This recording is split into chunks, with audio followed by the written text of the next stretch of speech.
नीरू बचपन से हंसमुख थी, लेकिन उसे अकेले रहना पसंद था। जब बाकी बच्चे खेलते, नीरू किसी कोने में बैठकर खुद से बातें करती रहती। माँ पूछती, किससे बात कर रही है? नीरू मुस्कुराकर कहती, बस ऐसे ही। गांव की औरतें कहती, बच्ची है, कल्पना करती है।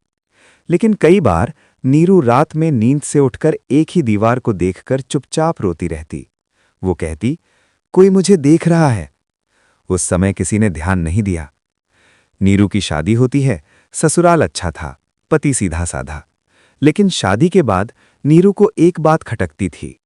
पड़ोस में रहने वाली एक औरत जो रिश्ते में दूर की लगती थी, वो कभी सीधा सामने नहीं आती, हमेशा दरवाजे की ओट से नीरू को घूरती रहती। नीरू जब भी उसकी तरफ देखती, वो औरत धीरे से मुस्कुरा देती, ऐसी मुस्कान जिसमें दांत नहीं, सिर्फ नीयत दिखती थी। घर में खुशी छा जाती है, लेकिन तभी से वो औरत नीरू के ज्यादा पास आने लगती है। कभी पेट पर हाथ रखती, ये बच्चा बहुत अलग है। नीरू को झटका लगता। एक रात नीरू सपने में देखती है, अंधेरा कमरा, बीच में झूला, झूले में बच्चा और झूले के ऊपर वही औरत खड़ी है। नीरू चीखती है, मेरे बच्चे को मत छू लो, और तभी नींद टूट जाती है। मायका, जहां मौत ने इंतजार किया। डिलीवरी के लिए नीरू मायके आती है। एक स्वस्थ सुंदर बेटा जन्म लेता है। नीरू की दुनिया उसी में सिमट जाती है। लेकिन डिलीवरी की तीसरी रात नीरू को लगता है किसी ने दरवाजा खोला। कमरे में ठंडी हवा भर जाती है, दिया हिलने लगता है। नीरू देखती है, दरवाजे पर कोई खड़ा है। चेहरा नहीं दिखता, बस दो आंखें जो चमक रही हैं। नीरू बच्चा सीने से लगा लेती है, और तभी बच्चा अचानक चुप हो जाता है। सुबह होते ही घर में चीख पुकार मच जाती है। बच्चा मर चुका होता है। डॉक्टर कहते हैं नेचुरल डेथ, लेकिन नीरू बार बार कहती है, नहीं, मेरे बच्चे की सांस किसी ने छीनी है। नीरू बच्चे की लाश से चिपटकर बैठ जाती है। वो फुसफुसाती है, डर मत, माँ यहीं है। उस दिन वो पड़ोसन मायके के बाहर चुपचाप खड़ी देख रही थी। उसकी आंखों में अजीब संतोष था। बच्चे के अंतिम संस्कार के बाद नीरू अचानक शांत हो जाती है। लेकिन उसी रात नीरू पहली बार खाली गोद में किसी बच्चे को झुलाती है और धीमे से कहती है, तो गया नहीं है ना? कमरे में एक हल्की हंसी गूंजती है। कहानी यहीं नहीं रुकती, यहीं से असली कहानी शुरू होता है। बच्चे की मौत के बाद नीरू का अचानक बदल जाना। पहले बच्चे की मौत के बाद नीरू ज्यादा नहीं रोई। सबको लगा शायद सदमे में पत्थर हो गई है, लेकिन सच ये था कि नीरू रो नहीं रही थी, नीरू सुन रही थी। रात के सन्नाटे में जब सब सो जाते, नीरू की नींद खुल जाती और उसे लगता कोई बहुत धीरे से उसके कान के पास सांस ले रहा है। माँ? नीरू उठकर बैठ जाती। कमरा खाली होता, लेकिन उसकी गोद अपने आप हल्की सी भारी लगने लगती। धीरे धीरे नीरू एक अजीब आदत डाल लेती है। वो रात को एक पुराने कपड़े को गोद में रखकर उसे झुलाने लगती। धीमी आवाज में कहती, चुप, कोई देख लेगा। माँ ने एक दिन देख लिया। माँ बोली, नीरू, ये क्या कर रही है? नीरू चौंक गई, फिर मुस्कुरा दी, कुछ नहीं, बस आदत पड़ गई है। लेकिन उस रात नीरू ने पहली बार गुस्से में चिल्लाया, मुझे उससे अलग मत करो। माँ डर गई। कुछ महीनों बाद नीरू ससुराल लौट आती है। सब सोचते नया माहौल, दुख कम हो जाएगा, लेकिन जो साथ आया था वो दिखता नहीं था। पहली ही रात नीरू नींद में उठकर बैठ जाती है। वो छत की तरफ देखती और कहती, आज तो ऊपर क्यों खड़ा है? पति पूछता, किससे बात कर रही हो? नीरू कहती, तुम्हें नहीं दिखेगा। कुछ समय बाद नीरू फिर गर्भवती होती है। डॉक्टर खुशखबरी देते हैं, लेकिन नीरू खुश नहीं होती। वो पेट पर हाथ रखकर धीरे से कहती है, अब तुम अकेले नहीं रहोगे। कभी कभी नीरू को लगता उसके पेट के ऊपर कोई और भी हाथ है, लेकिन जब देखती, कुछ नहीं। डिलीवरी होती है। इस बार 2 बेटे, घर में खुशी। लेकिन पहली ही रात नीरू बच्चों को देखकर फुसफुसाती, 3 हो गए। पति चौंकता, 3? नीरू हंस देती, ऐसे ही कहा। लेकिन उस रात घर के एक कोने से बच्चे के हंसने की आवाज आती है, जबकि दोनों बच्चे नीरू के पास सो रहे होते हैं। दिन बीतते हैं। नीरू का ध्यान कभी कभी किसी खाली कोने पर अटक जाता। वो उसी कोने में खिलौने रख देती। एक दिन सास पूछती है, ये खिलौने यहाँ क्यों? नीरू कहती, वो यहीं बैठता है। कौन? नीरू चुप। अजीब घटनाएं शुरू होती हैं। धीरे धीरे घर में अजीब बातें होने लगती हैं।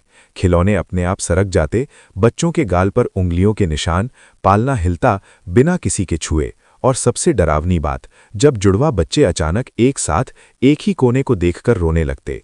नीरू चिल्लाकर कहती, उन्हें मत डराओ, सब सन। एक रात नीरू को तेज बुखार होता है। वो बिस्तर पर पड़ी बुदबुदा रही होती है। पति कान पास लाता है। नीरू की आवाज अब भारी है, बच्चे जैसी लेकिन डरावनी। माँ सो रही है, शोर मत करो। पति पीछे हट जाता है। वो बड़ा हो रहा है।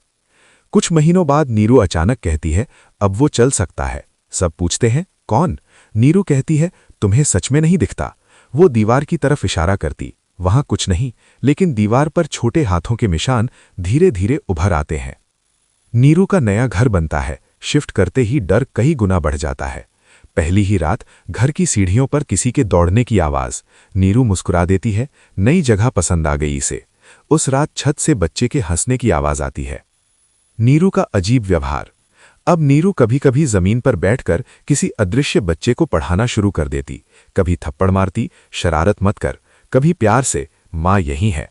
जुड़वा बच्चे नीरू के पास जाने से डरने लगते। एक रात नीरू की सास सपने में देखती है, एक काला बच्चा छत पर बैठा है और नीचे देखकर हंस रहा है। सुबह सास कहती है, इस घर में कुछ ठीक नहीं। तभी नीरू धीरे से कहती है, अब देर हो चुकी है। अगले दिन नीरू अचानक कहती है, अब पूजा करनी पड़ेगी। और उसी रात नीरू पहली बार पूरी तरह बेहोश होकर गिर पड़ती है। उसकी आंखें खुलती हैं, लेकिन वो नीरू नहीं देख रही होती। उसकी आंखों में किसी और की भूख होती है। पूजा से एक रात पहले घर जो सांस ले रहा था। पूजा से एक रात पहले पूरा घर अजीब तरह से भारी लग रहा था। हवा चल नहीं रही थी, लेकिन पर्दे हिल रहे थे। जुड़वा बच्चे बिना वजह रो रहे थे। नीरू एक कोने में बैठी खाली जगह को देख रही थी।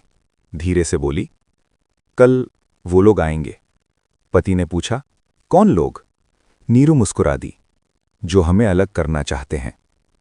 उस रात नीरू ने पहली बार आईने में खुद को देखा और डर के मारे आईना तोड़ दिया। आईने में उसके पीछे एक बच्चा खड़ा था। सुबह होते ही घर में पंडितों का आना शुरू होता है। हवन कुंड जलता है। हनुमान जी की विशाल मूर्ति घर के बीचों बीच रखी जाती है। जैसे ही जय हनुमान का पहला मंत्र गूंजता है, नीरू के शरीर में तेज झटका लगता है। वो जमीन पर गिर जाती है। उसकी उंगलियां जमीन में गड़ने लगती हैं। आंखें पलट जाती हैं। सभी पंडित घबरा जाते हैं। तभी एक कोने में बैठे साधारण कपड़ों वाले गुरुजी धीरे से खड़े होते हैं। वो नीरू को देखकर सिर्फ इतना कहते हैं कि ये औरत अकेली नहीं है, पूरा घर सन्न। गुरुजी कहते हैं, इसे बांधो, लेकिन प्यार से। जैसे ही मंत्र तेज होते हैं, नीरू की आवाज बदल जाती है। अब वो रो नहीं रही थी, वो हंस रही थी। बच्चे जैसी हंसी, लेकिन उसमें दर्द था। मां को मत छुओ। गुरुजी पूछते हैं, कौन है तू? नीरू का शरीर अचानक सीधा बैठ जाता है। मैं उसका बेटा हूं। घर की औरतें रोने लगती हैं। गुरुजी मंत्रों के बीच पूछते जाते हैं, तू यहां क्यों है? आवाज आती है, मां ने मुझे बुलाया। तू मरा कैसे? पूरा घर कांप उठता है। उस औरत ने, जिसने मां के घर के पास छाया बनकर रहा। डायन की सच्चाई पूरी तरह सामने आती है। उसने बच्चे को मारा, उसकी आत्मा को मां के शरीर से बांध दिया। गुरुजी नीरू को होश में लाते हैं। नीरू की आंखें खुलती हैं। वो सामने देखती है। 10-12 साल का लड़का खड़ा है। नीरू चीख कर रो पड़ती है, मेरा बच्चा। वो दौड़कर उसे गले लगाना चाहती है, लेकिन हाथ आर पार चला जाता है। लड़का रोते हुए कहता, मां, मैंने कभी किसी को नुकसान नहीं पहुंचाया। मैं बस तुम्हारे पास रहा। तुम रोती थीं तो मैं जागता था। नीरू चिल्लाती है, तो चला जाएगा तो मैं कैसे जीऊंगी? पूरा घर रो रहा होता है। गुरुजी भारी आवाज में कहते हैं, अगर ये रुका रहा तो मां की जान ले लेगा। लड़का चुप हो जाता है। उसकी आंखों से काला पानी गिरता है। तो मुझे जाना होगा। आखिरी विदाई, जब दिल टूट गया। लड़का नीरू के पास आता है, घुटनों के बल बैठकर उसके पैर छूता है। मां, अगले जन्म में फिर तुम्हारी कोख में आऊंगा। नीरू बेहोश होकर गिर जाती है। जैसे ही गुरुजी आखिरी मंत्र पढ़ते हैं, घर में तूफानी हवा चलती है। दीपक बुझ जाते हैं। हनुमान जी की मूर्ति से घंटी अपने आप बजती है। एक चीख और सब शांत। सुबह नीरू उठती है। पहली बार उसे अपने कंधे हल्के लगते हैं, लेकिन उसकी आंखों में कुछ टूट चुका होता है। वो बच्चों को गले लगाती है और धीरे से कहती है, माँ अब ठीक है। कई महीने बाद नीरू रात में अकेली बैठी होती है।